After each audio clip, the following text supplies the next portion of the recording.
Shalom Bapak dan Ibu sekalian, selamat mendengarkan khotbah dalam channel ini. Jangan lupa like dan subscribe. Terima kasih. Saya Ibu Harini dari Mojokerto. Saya mau bersaksi tentang mujizat dan kebaikan Tuhan dalam hidup saya.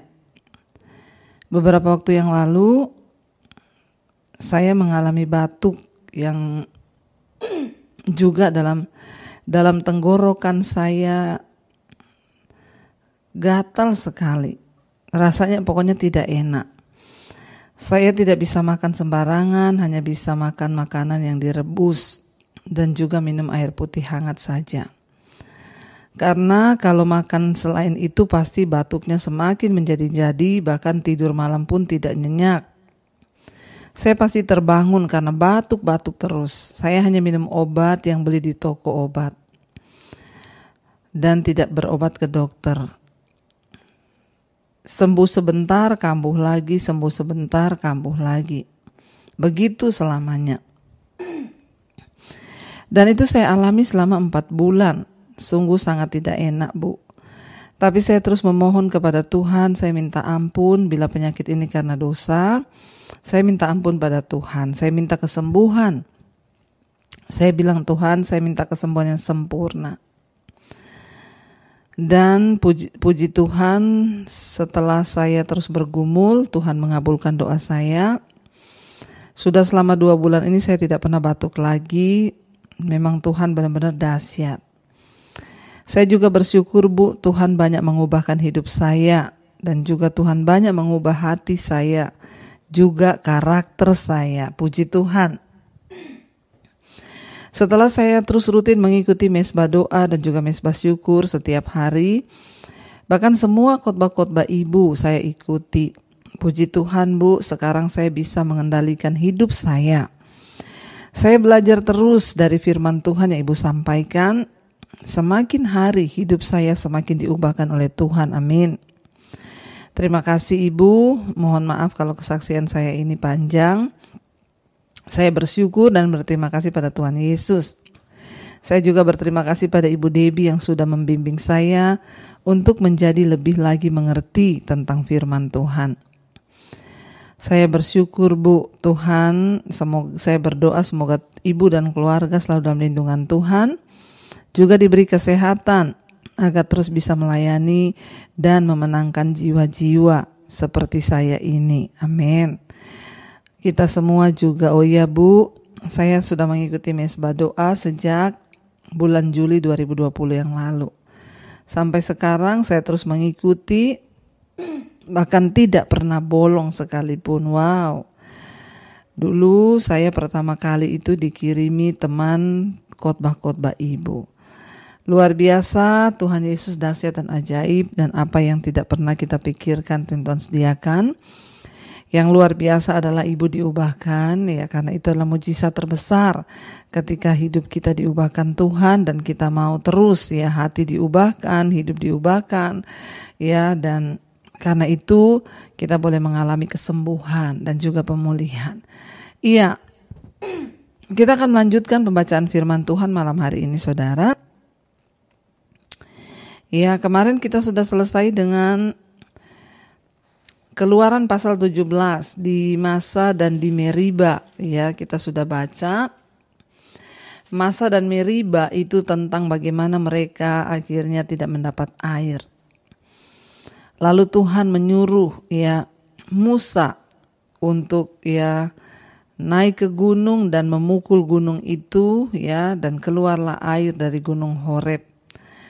Kita tahu bersama bangsa ini selalu bersungut-sungut bertengkar. Tadi malam kita sudah baca bersama, kita belajar dari pasal ini bagaimana sebagai orang percaya ketika menghadapi sesuatu jangan langsung bersungut, bertengkar, berkelahi.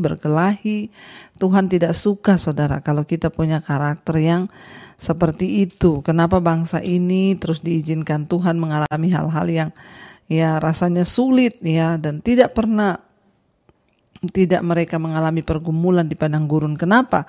Karena bangsa ini tuh, ya, mereka terus menjadi orang yang bersungut-sungut di hadapan Tuhan dan tidak pernah bersyukur.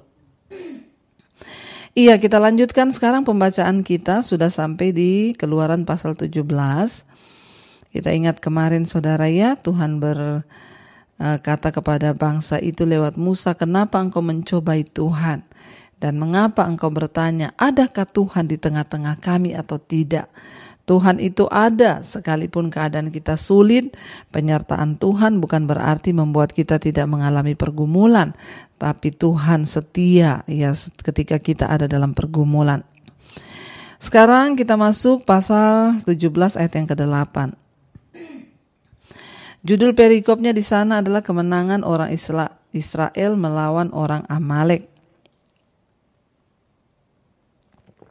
Maaf saudara, saya minum ya.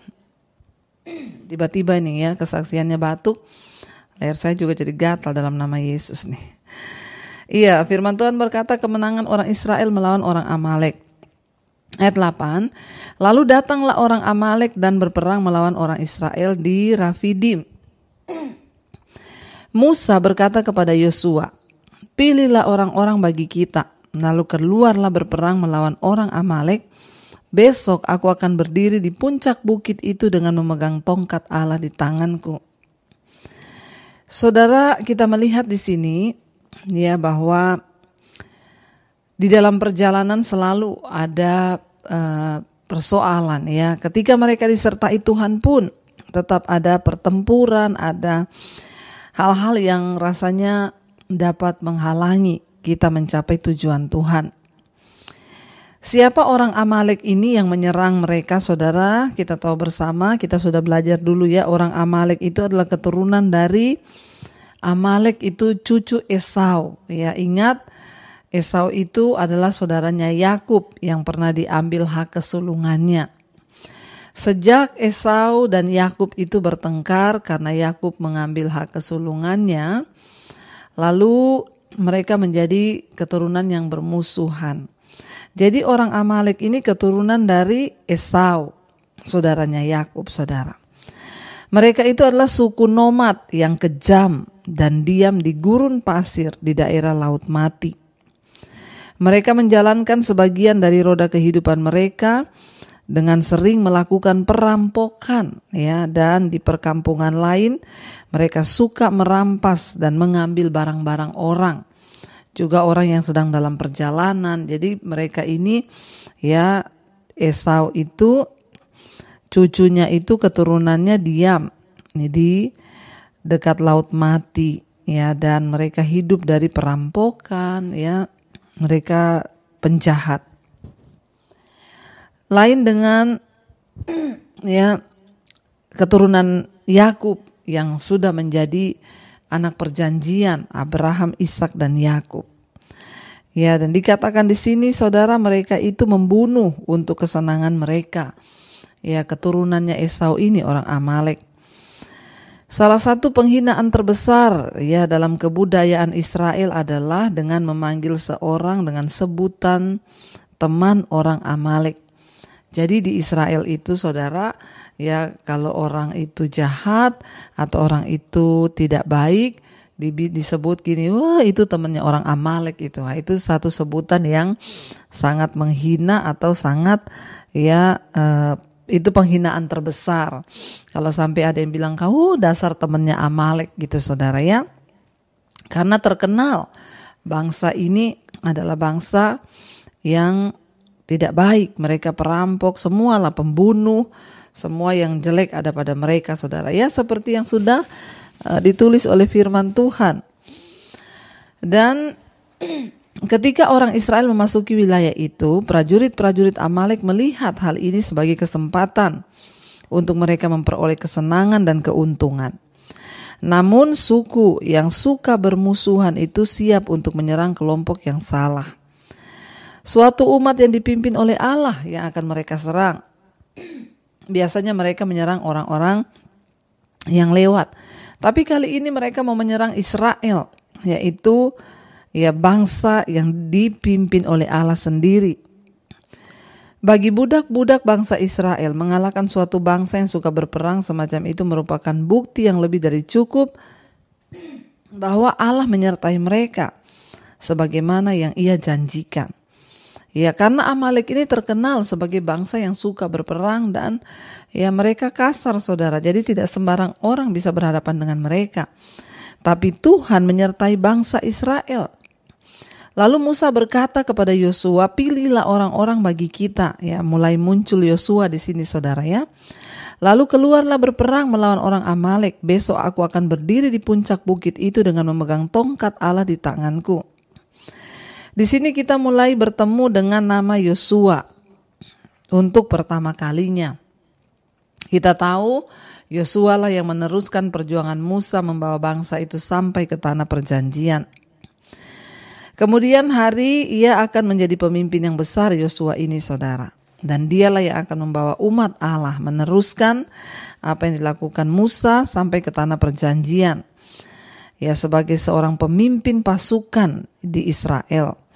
Dia mendapatkan pengalaman yang berharga untuk berperang dan mengalami peperangan yang lebih besar di masa-masa yang akan datang. Tuhan mengizinkan orang Amalek berperang melawan orang Israel karena itu juga melatih mereka. Ya, dan di sana dikatakan Musa menyuruh Yosua untuk maju ya melawan orang Amalek dan dia disuruh memilih orang-orang yang kuat bagi bangsa itu. Keluarlah besok, kata Musa, berperang, aku akan berdiri di atas puncak bukit dengan memegang tongkat yang dari Allah itu di tanganku. Ayat 10, lalu Yosua melakukan seperti yang dikatakan Musa kepadanya dan ia berperang melawan orang Amalek. Tetapi Musa, Harun dan Hur mereka naik ke atas puncak bukit. Dan terjadilah apabila Musa mengangkat tangannya lebih kuatlah Israel. Tetapi apabila ia menurunkan tangannya lebih kuatlah Amalek. Maka penatlah tangan Musa, sebab itu mereka mengambil sebuah batu, diletakkanlah di bawahnya supaya ia duduk di atasnya. Harun dan Hur menopang kedua belah tangannya. Seorang di sisi yang satu, seorang di sisi yang lain, sehingga tangannya tidak bergerak sampai matahari terbenam. Demikianlah Yosua mengalahkan Amalek dan rakyatnya dengan mata pedang. Saudara, kita lihat di sini ada sesuatu yang aneh yang Tuhan kerjakan. Mereka berperang, Musa naik ke atas gunung, dia mengangkat tangannya dengan tongkat yang di tangannya. Setiap kali dia mengangkat tangannya, maka orang Israel menjadi kuat berperang. Tetapi kalau Musa menurunkan tangannya, orang Israel menjadi lemah, orang Amalek yang menjadi kuat. Harun dan Hur akhirnya, saudara, ya berdiri di sampingnya Musa untuk menopang dia supaya tangannya tidak lelah. Karena bayangkan dari pagi sampai sore, sampai matahari terbenam, Musa harus mengangkat tangan. Sehingga mereka mengambil dan menopang dia dengan sebuah batu. Harun dan Hur berdiri di samping Musa menopang lengannya untuk memastikan kemenangan melawan Amalek. Dan kita melihat di sini satu hal yang Tuhan ajarkan untuk saling menopang, saudara. Ya, sebagai seorang pemimpin tentunya Musa tidak bisa bekerja sendiri, ada orang-orang yang menopang dia. Ya, begitu juga kita, saudara, sebagai jemaat atau siapapun, kita juga perlu menopang pemimpin-pemimpin rohani kita untuk memikul satu tanggung jawab, ya, atau menyampaikan kata-kata semangat atau memberi doa-doa kita, mendukung para pemimpin rohani kita supaya mereka tetap segar dan mereka kuat untuk melakukan tugas rohani mereka. Bayangkan kalau Musa tidak ditopang, saudara, maka dia ya akan menjadi lelah dan dia menyerah, tangannya turun, lalu Israel bisa kalah. Tapi Harun dan Hur cepat melihat keadaan itu. Ketika mereka melihat Musa kelelahan, mereka cepat mengambil batu dan mereka menopang tangan Musa. Di dalam melakukan tugas yang Tuhan percayakan kepada kita, ya ada hal-hal yang harus kita lakukan bersama-sama.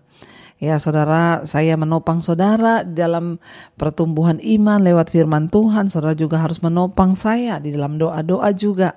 Ya, dalam apapun juga kita harus saling menopang. Kita belajar malam ini.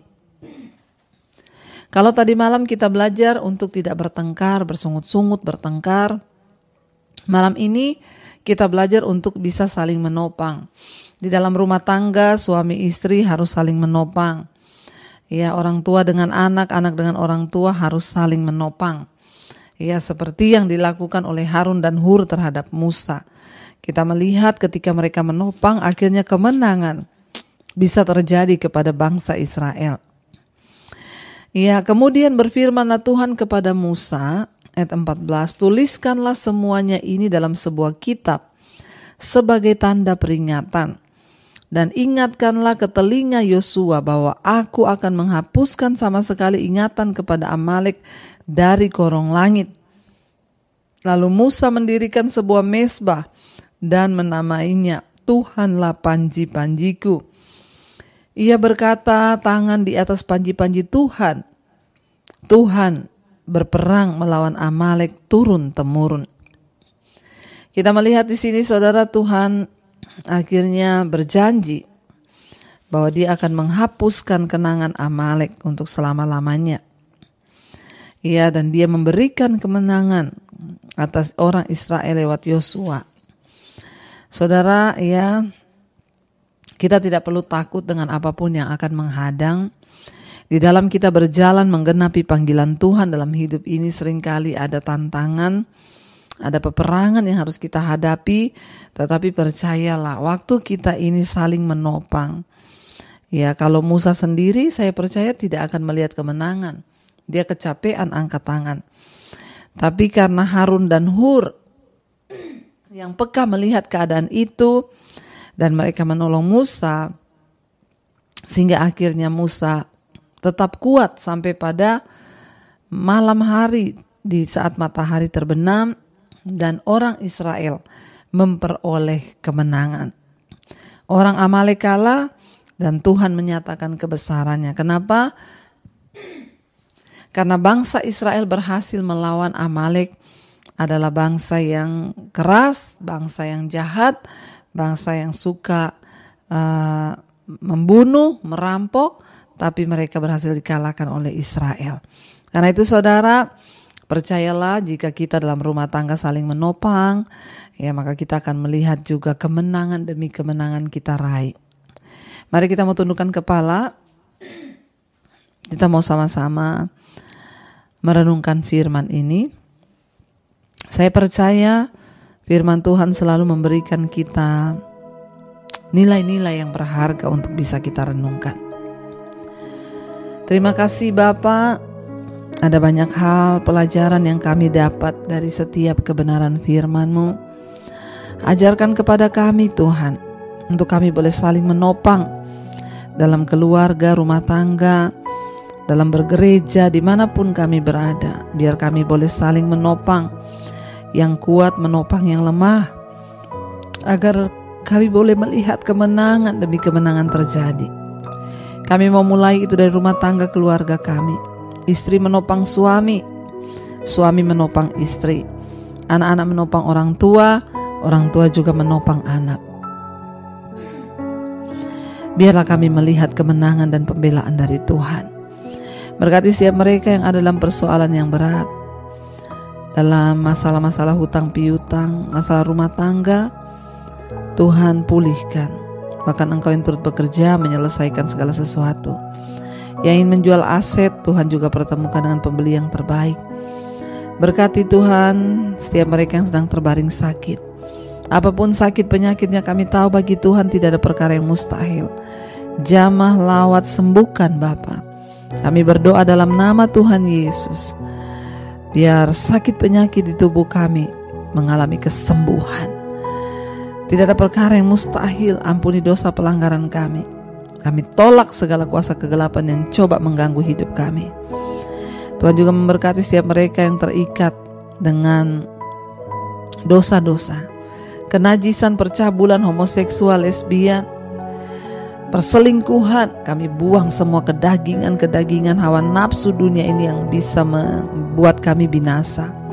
Lepaskan Tuhan yang terikat dengan ketakutan, kekhawatiran, kecemasan, intimidasi iblis, kepahitan, amarah, dendam, kami buang semua itu dalam nama Yesus. Yang terikat dengan rokok, minuman keras, obat-obatan terlarang, narkoba, kami tolak dalam nama Yesus. Tuhan, lepaskan kami. Engkau juga Tuhan yang terus memberkati setiap mereka yang rindu punya keturunan, dibukakan kandungan yang tertutup, keturunan ilahi Tuhan percayakan. Kami juga berdoa Bapa, Tuhan memberkati untuk setiap mereka yang berkekurangan, Engkau cukupi. Berdoa untuk bangsa dan negara kami Indonesia. Berkati Indonesia Tuhan, Bapak Presiden Jokowi, wakilnya, seluruh jajaran kabinet yang ada, TNI Polri, Tuhan yang menjagai bangsa kami dengan damai sejahtera-Mu. Limpahkanlah anugerah berkat bagi bangsa ini Tuhan, terutama hujan pertobatan. Itu yang kami minta, hujan pertobatan tercurah, sehingga rakyat Indonesia berbalik dari kejahatan dan kembali kepada kebenaran, hidup takut Tuhan. Terima kasih Bapa, Indonesia aman, tentram dalam tangan-Mu dan menjadi berkat bagi bangsa-bangsa. Kami juga terus berdoa buat semua bangsa-bangsa yang ada di 5 benua, Asia, Afrika, Amerika, Eropa, Australia. Tuhan tutup bungkusan kuasa darah-Mu, biarlah hujan pertobatan juga tercurah, dan kami percaya anugerah-Mu melimpah atas setiap kami yang setia berdoa. Karena itu saudara, mari buka hatimu, angkat tanganmu, terimalah kiranya berkat dari Allah Bapa, cinta kasih Tuhan Yesus Kristus, penyertaan Allah Roh Kudus menyertai hidupmu mulai hari ini bahkan sampai kali yang kedua. Tuhan Yesus datang menjemput kita, nama kita tercatat dalam kitab kehidupan. Dalam nama Tuhan Yesus yang percaya diberkati Tuhan, katakan bersama, amin, amin.